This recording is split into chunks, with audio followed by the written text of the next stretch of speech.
રાજકોટ જિલ્લા પંચાયતની સમિતિના નવનિયુક્ત ચેરમેને પ્રવીણ કિયાડા સંભાળ્યો ચાર્જ। જી હા, કુલ 8 સમિતિના ચેરમેને ચાર્જ સંભાળ્યો। 8માંથી 7 સમિતિના ચેરમેન તરીકે મહિલાની વરણી કરાઈ છે। ખેડૂતોને લગતી તમામ યોજનાઓનો લાભ ખેડૂતોને મળે તેવો અમારો પ્રયાસ હશે। વડાપ્રધાન મોદીએ મહિલા આરક્ષણ વધાર્યું છે। અમારી જિલ્લા પંચાયતમાં 8માંથી 7 સમિતિમાં મહિલા ચેરમેન છે।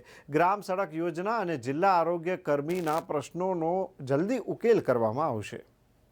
જે કારોબારી સમિતિના અધ્યક્ષ તરીકે જે મારી બિનહરીફ વરણી થઈ છે, સામાન્ય રીતે 2.5 વર્ષની ટર્મ હોય તો આજને આ 2.5 વર્ષ માટે જે મને મારી ઉપર ભારતીય જનતા પાર્ટી અને સમિતિના સભ્યોએ વિશ્વાસ મૂકી અને મને બિનહરીફ તરીકે જે ચૂંટાવ્યા છે, આમ તો છેલ્લા 25 વર્ષથી આ પંચાયતી રાજની અંદર હું કામ કરી રહ્યો છું, એટલે ઘણા બધા પંચાયતી રાજના અનુભવ છે, જેને માટે આમ સામાન્ય રીતે ગ્રામ પંચાયતના સરપંચથી લઈ અને જિલ્લા પંચાયતના ઉપપ્રમુખ સુધી એટલે કે અનેક જવાબદારીઓ આની પહેલાં પણ બાંધકામ સમિતિમાં, એની પહેલાં પણ સિંચાઈ સમિતિની અંદર, આરોગ્ય સમિતિની અંદર જવાબદારીઓ મેં નિભાવેલી છે, એટલે ખૂબ અનુભવ છે।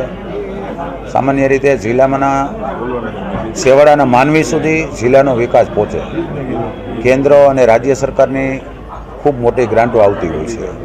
આ ગ્રાન્ટો વ્યવસ્થિત રીતે વપરાય, જે છેવાડાના માનવી સુધીની જરૂરિયાત છે ત્યાં સુધી આ જે આવતી વિકાસની ગ્રાન્ટો ત્યાં સુધી પહોંચે અને સારી રીતે જે વપરાય એવા અમારા અથાગ પ્રયત્નો હોય છે। અને જિલ્લાની અંદર વધુમાં વધુ સરકારમાંથી ભંડોળ પણ અમે લઈ આવશું, જેટલી જરૂરિયાત હશે એટલું ભંડોળ લઈ આવશું। સેન્ટ્રલ ગવર્મેન્ટનું પણ એવડું ભંડોળ મળે છે, એને વ્યવસ્થિત રૂપે અને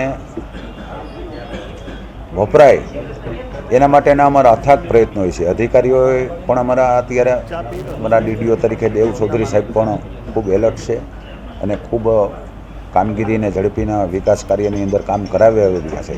તે આ ભારતીય જનતા પાર્ટીએ જે જવાબદારી સોંપી છે, કોઈ પણ જાતના કલંક કે દાગ વિના 2.5 વર્ષ સુધી હું નિભાવીશ।